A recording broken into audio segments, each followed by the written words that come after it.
This is Thriving in Business and Life. I'm Christopher Harding. And I'm Will Wilkinson. Welcome back to the program. And here we are in our lovely downtown office studio in Ashland, Oregon. Yeah, with the potential for sirens going by at any moment. Yeah, so last week, well, we were talking about values and making a distinction between aspirational values, things I wish I was, versus really starting to focus on what are the things that light me up, what are the qualities or characteristics that when I'm doing them, I'm at my most authentic self. It's so interesting, Chris, the difference between those two. And I just had a personal mentoring session with a very high-powered executive the other day, and she was kind of giving me the inside story on some of the stuff going on in one of her departments. And it became so clear that a number of individuals who, hardworking people, are more on the aspirational side of this. They're doing things that they know they should do, but as she reported, they're not really that happy. So we discussed making a shift there where, you can work hard, you can be industrious, but we've got to be lit up with what we're doing. We've got to enjoy it because it's a true personal value. Right. Well, and that's one of the things that we found with our clients that makes the distinction between people who are compliant versus people who are actually fully engaged. And we get fully engaged when we can bring our own passionate values and so forth into the work we do. And so that's really what we were talking about. How do you infuse a value into a given moment that maybe isn't obviously have that value, like a normally boring meeting? How do I infuse creativity or curiosity into that? Yeah, and one example I think probably most of us in business can relate to is raising money, because we need money to function, and often there is that moment in the life cycle of a business where you got to bring in some money. And I don't think anybody really instinctively likes asking for money. So if it's not a value, then it's a should. I should do this because we need the money. But there are examples. Lynn Twist is my example of an incredible fundraiser who's raised hundreds of millions of dollars, and her secret is exactly what we're talking about. She's passionate about what she's doing. She's totally in her value zone. She manages to convey that to other people, and the value of what she's working on, which they then engage with, it becomes one of their values. They'd love to go down to Africa to do what she's doing. They can't do that, so they say, well, could I give you some money? And they volunteer the money. As she often says, she never really asks people for money. She just shares a vision.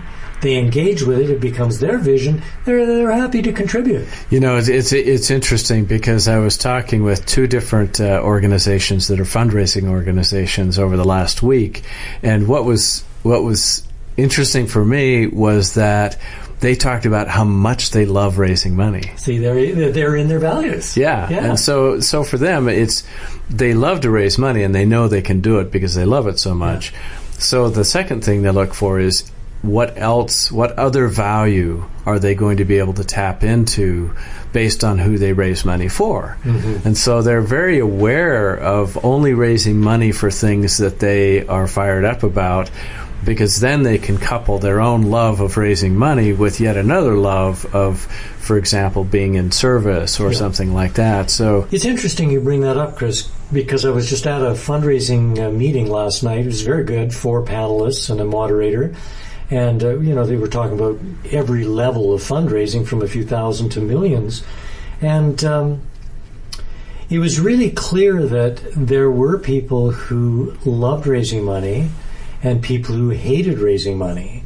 And the presenters were very clear in kind of guiding all of us into something we want to talk about today, which is vision. Right. They talked about how easy it is to raise money for something you believe in, and the need to be able to share that vision with others. Well, when we come to vision, I think probably everybody on some level at some time has either created a mission statement or heard of one or been part of a company that has a vision statement, etc. And so we want to make a distinction between, again, aspirational visions, which, are great and they get posted on the wall and hopefully they become a guide for decisions we make. But the process we're talking about is different. And the first thing that it does is we take a look at, what is it that we really want, right? I always laugh when we say this because it seems so obvious.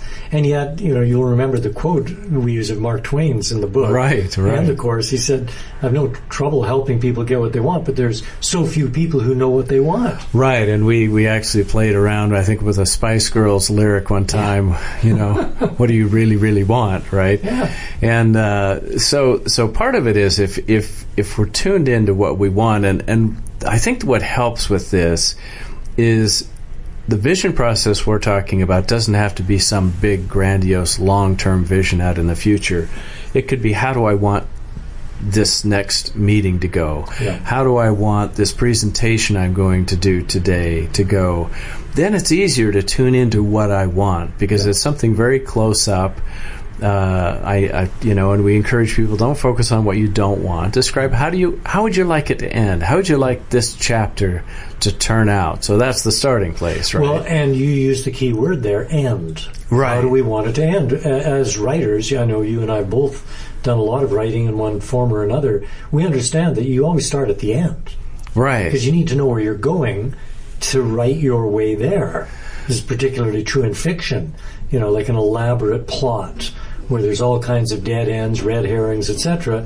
How would you know how to navigate unless you knew the end? Right. So the same is true in life. A lot of things are going to come at us out of nowhere. Our best laid plans will fail. They tend to. How do we keep on going? How do we know whether to turn left, turn right, pause, accelerate, if we don't know the end, if we don't know where we're going? In other words, what do we want? So let's go back to like we said, let's say we've got an important meeting with a potential customer coming up. And, we know that we want to really be able to determine if we're in alignment and can truly be of service to them. And maybe that's the goal of the meeting, just for us to assess that much. It's a first meeting. Well, one of the other things we can do is say, well, what values do I want to bring to that meeting as well? Mm-hmm. Now what I'm starting to do is I'm starting to infuse values into my vision of how things are going to go. Mm-hmm. Maybe one of my values is I really, love people. And so I want to show up in that meeting and just have a great relationship. Well, and here's the really fascinating thing about this. We talk about infusing values into what we're doing. Before that can happen, the values need to be infused in us. Right. They're in us, then we put them into wherever we are, what environment we're in. Now, people feel values infused in us before we do anything or say anything. I was at a meeting this morning, an early business meeting, and part of my vision for getting up early and driving through the snow to get there was that the people are great, and I was looking forward to engaging and deepening my relationships. That was infused in me. It was a value that I was carrying into that meeting with. And I noticed on 2 or 3 occasions in, chatting with people before and after the formal part of the meeting that I hardly had to say anything, and I was sharing that value with other people. It was like, yeah, these are great meetings, aren't they? And a total stranger say, there's so much friendship and we're obviously really supporting each other. And I just stood and watched him tell me the value that he was infused in me, which was obviously infused in him as well. In other words, if it's in us, other people will start to feel it even before we say anything. Right. Yeah, I love that. And so, then you start to say, well, now I'm going to become conscious of that value. And in a way, you could say it resonates, it lights us up. And so if I'm picturing, okay, at the end of this meeting, I want us to both walk away feeling great that we met each other. Mm-hmm. I want us to walk away realizing that they know that we want to be of service to them.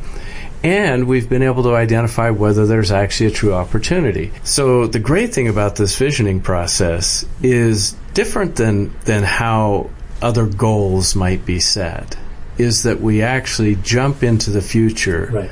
And we use our imagination to imagine the meeting has already been completed and we're reflecting back on how great it went. it's funny, we do this all day long with people, with ourselves, so we're kind of living in this terminology. But what's interesting is that other people are too, without knowing it. We have words for it, like we'll say, how are you doing? Oh, I feel like I'm really on top of things. Or I really like being ahead of the curve. Right. And then on the other hand, we'll say, oh, I'm behind the 8 ball. I'm struggling to keep my head above water. So built into our language is already descriptions of surviving or thriving, which relates to trying to push forward to get something, achieve something, and feeling like we're behind, struggling to catch up, versus being ahead of things, on top of things. It's interesting, isn't it? Well, yeah. It's already built into our language. Well, and as we talk about in the book and the course, and this is terminology I know you've used for a long time, is the difference between pushing to achieve a goal versus being drawn by a vision. So that's the beauty of, if we've really imagined a future outcome of whatever the situation might be, and now what I'm doing is I'm discovering how that happened. Mm-hmm. I'm like living into it. It's already taken place. I mean, we're doing a mind trick, obviously, but the mind is so cooperative. If we've convinced it that this has already happened, then it's looking for all the ways to make that happen. Well, and not to get out into strange territory here, but anybody who studies into quantum physics, it's fascinating, and the real experts in the quantum world will say if anybody thinks they understand it, they're deluded, because it's very mysterious how matter actually works.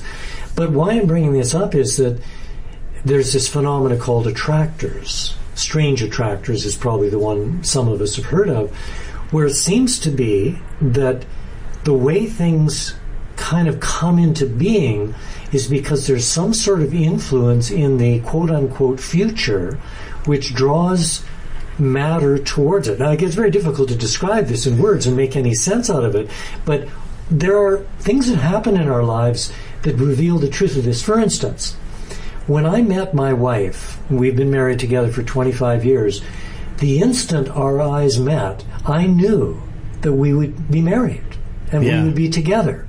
Now, what told me that? She's beautiful and great personality, etc., but it wasn't logic. It was some kind of perception.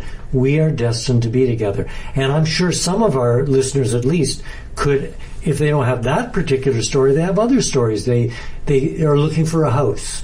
They look at 50 houses. They walk in the door. This is the house. Why? It's not logical. It's some kind of knowing, I think, that relates to what we're talking about. Well, and if you look at, you're talking about physics, so you just go to something simple like the observer effect. Right. When they first discovered that light, whether it was a particle or a wave, changed based on whether somebody was observing it or not. And so, we do have some impact at some kind of a subtle level, perhaps, but even with what we know about the brain, the Subaru effect. You're out shopping for Subarus, suddenly you start seeing them everywhere because your brain is sorting to see Subarus. So if I create the vision of a future success, and I've really, and we'll get into the details of this, but if I've really experienced that in an imaginative way, my brain doesn't know the difference between imagination and reality, so it starts sorting through my experience and through reality to find the pathway to get me to that place that it's already,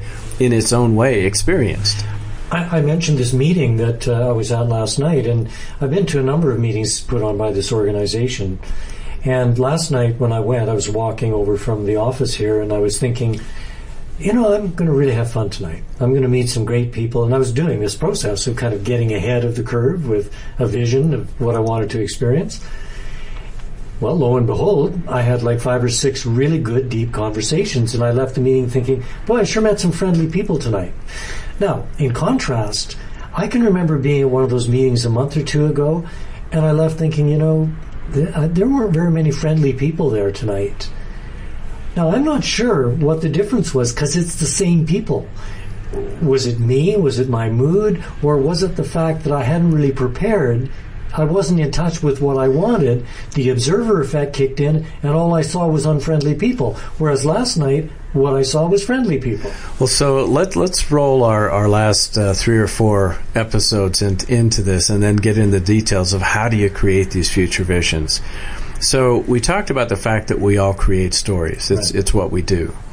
So if my story is, I'm going to take myself to this meeting and it's unfriendly, but I really feel like I should go. It's an aspirational value. I should go to this meeting. Yeah, and I have a bias in place. We've talked about that. So now, like you said, my brain will be filtering to find unfriendly people. Yep.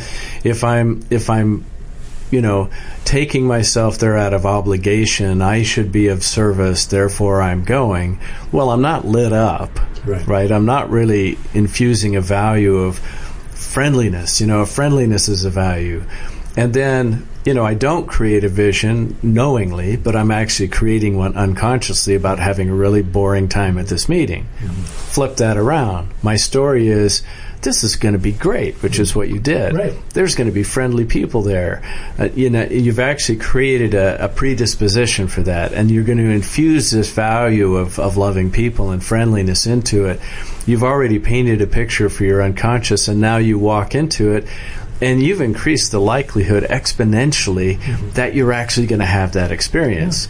Yeah. So there are 3 elements that we talk about, and you've detailed this. It's a big part of your work with your coaching clients about say it, see it, or we sometimes say sense it, and feel it. So describe that a little bit for people. Those are key elements as to how to form a vision, a future vision, and look back, having that really be powerful. Right. Well, it's easy to remember them. Say it, sense it. I'm using that more often now because a lot of people aren't visualizers, so sensing it, using all of our senses. So say it, sense it, and feel it. The first one, say it, is what I think a lot of us are familiar with, using words to describe something that we want. And vision statements typically are just words written out, sometimes memorized. Some people say them every day. Some people write them every day. But it's just words. Now, there's nothing wrong with that. In fact, we know how essential it is to focus, meaning concentrate it in, with brevity in just a few words, a sentence or two. But that's only step one. And if that's all we do, we're only engaging the conscious mind. And if we want to get a good image of our mind, the conscious mind is like the skin of an apple. The subconscious, unconscious is the apple. Right. So if all we're dealing with is the conscious mind, because that's the language that the conscious mind uses, words, if that's all we're using, we're not accessing our whole mind. So that's just step one. Well, so an important part even about step one is that I've taken myself into the future and I'm describing something that's already happened. Rather than saying, it's going to be a great meeting tonight, I pretend, you could say, or imagine that it's afterwards, and I'm saying, wow, that was a great meeting. I'm walking back to my car, the meeting's done, I'm feeling excited about the way things happened. I met some really wonderful people. So I'm backcasting. Backcasting, that's the term we use. Yeah, and this is a tremendous cure for procrastination. They say a journey of 1,000 miles begins with a single step. Well, a lot of people get stuck trying to take that first step. And we can get paralyzed by the largeness of something we're attempting to do. So we won't begin pushing towards that goal. It's very different if we just cast out our imagination and imagine that we've already completed whatever it is we want to do, and then we backcast and move forward towards that. Then it's easier to take one action at a time. So saying it in the past tense is very different than saying it in a future tense. It's different to say, I will work out at the gym every Tuesday and Thursday. Now that's the aspirational thing we were talking about there, right? And what underneath the subtext is, I should work out at the gym. I hope I will. Yeah, I plan to. I'd like to. So what would be the backcasting version of that? Well, a really simple one is, it's Friday afternoon, and I'm reflecting on how great my workouts were this week on Tuesday and Thursday. Right. And so, those are the words. Now, when you start to talk about sense it, what else do you bring into it besides words? I mean, you use words in creating a sensory experience, but what else are you hoping you can get people to do? Well, this is where it gets fun and effective. An athlete doesn't just say, I would like my ball, say he's a golfer, I'd like my ball to land on the fairway, or even using our technique, I imagine that my ball has landed on the fairway. He's going to visualize it and bring his senses to bear and go, I see the ball lying in the middle of the fairway. Right? Well, and he maybe sees the tree that's out there on the fairway. I'm saying this because that's what I do when I'm hitting off tee number 1 at our local golf course. I want to set my ball on the fairway right beside that tree. So I'm imagining the ball sitting on the grass in the middle of the fairway beside that tree. I'm very clear on the image. So another part of it might be, you talked about not everybody's visual. Boy, it was so great when I, teed off and hit that ball exactly where I wanted to. I can feel how my body felt. I was totally in motion. Just the whack of the club against the ball, too. And actually hearing the ball go through the air. I can hear the friends. It was so great when they were going, "Oh man, what a great shot!" Right. So you're talking about really creating a deeper experience that involves multiple senses. Well, and we're already blurring into number 3. Right. It's very difficult to get detailed with imagery without getting into emotion. Right. Because they're hooked together. So the third step, to feel it, well, what did it feel like? Not what will it feel like. Yeah. Well, what did it feel like to hit that ball, to see it land there exactly where I wanted to, and then walk up to it and have a great second shot. How did I feel? Well, so I was giving presentations the last 2 days, and because, like you said, this is just part of it, I got up in the morning, I just sat down, I closed my eyes, I imagined it being after the presentation, and people were coming up to us and saying, "Wow, that was really great," and I allowed myself to hear their words and to, the shaking of the hand and just to feel the sense of satisfaction that we'd really been able to be of service to them. And so, in the process of that, it was really interesting because in both cases, gratefully, life cooperated with my vision, as it often does. Mm-hmm. And as people were coming up and saying things, some of the things they said were almost verbatim things I'd imagined, and it's always just almost. I love it when that happens. Yeah, it's almost just like some weird collision of future and vision and current moment. It was really great, and the feeling of satisfaction and having been of service was something that I realized. It was like you were talking about. I'd infused it into my vision, and therefore I was entering the room with that already alive and resonating. Yeah, you brought it with you. Well, we're nearing the territory of one of our favorite quotes from our book, Morpheus talking to Neo in The Matrix. Right. Nobody can tell you what the Matrix is. You have to experience it for yourself. Likewise with this, we can describe the 3 steps. Say it, see it, feel it, and hopefully it makes sense. But listeners really need to try this out for themselves to experience what we're talking about. Right, and so again, I love how these elements that we work with play together. I was coaching somebody just the other day, and we were talking about a relationship they had with one of their colleagues that was kind of challenging. And I said, well, so, if you could, how would you, if you just got a chance to make it up, let's say it's the end of the week and somehow you don't even have to know how right now, but things turned out differently, and suddenly you started to realize that the two of you maybe could actually be great collaborators together. What would that be like? And at first they were like, "Oh, I don't even know I can imagine that." I said, "Well, okay. Well, so what's in the way?" When they realized they had a bias, right, and that they were also invested in the story of being right about this person being difficult. So I said, well, you can always go back to that story, but just for fun, what if you created a version of the story where you suddenly discovered things about each other that were great? What would that look like? Let's pretend that it's Friday and you're talking back about how great the week's been. Well, it was initially kind of hard for them. They wanted to say, well, I think we'll be doing this. I went, no. That's looking into the future. I want you to look from the future back into the past, a backcast. It's Friday. Where are you when you realize this? Why, I guess maybe I'm at home with my wife. Okay, you're at home with your wife, and what are you saying to her about the week?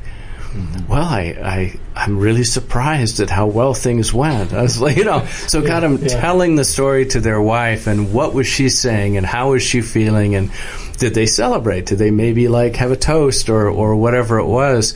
Well, what was fun is they came into that session really frustrated and upset. They left that session with this sense of positive anticipation.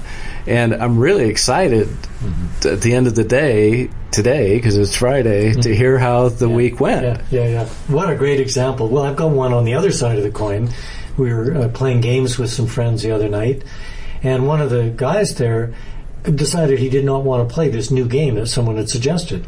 And I watched him, his body language, he folded his arms. He looked like a little boy who was pouting. And he was determined to not enjoy himself. And we started playing this game, and sure enough, this game is no good. This is not fun. The other 7 of us were enjoying learning a new game. We were curious, didn't know how it worked, finding out. He just sat there miserable. And we had to stop playing that game. We had to change because he had a story. I don't like card games. He had a bias. It's always not fun for me to play card games. He had values. Well, I want to do things my way, not a new way. He had a vision that he didn't want to play this game. His vision wasn't, I want to have fun with my friends. He knew what he didn't want. He didn't know what he did want. And my wife and I laughed about this on the drive home because it was so obvious what was going on. It's. I think the realization that we are always in charge of how we respond to what happens. Yeah. And, we don't get to control everything that happens. A lot of stuff comes out of sideways and out of the nowhere. But we do get to decide.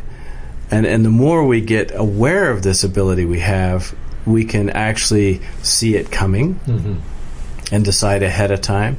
Maybe as we are not quite to that point yet, we'll catch ourselves in the middle of making a choice and then decide which way we want to go. Sometimes it's like I realize I've repeated an old pattern after I've already done it. But the awareness that we get to choose and decide the quality of our life, even in the midst of challenging experiences, is a huge part of this. And once we know that, then the ability to realize we get to create a vision and live into it is pretty amazing. Well, and I hope what we're able to convey to listeners is that this is actually something that's natural. We've just forgotten. And it's actually easier to live this way than the other way.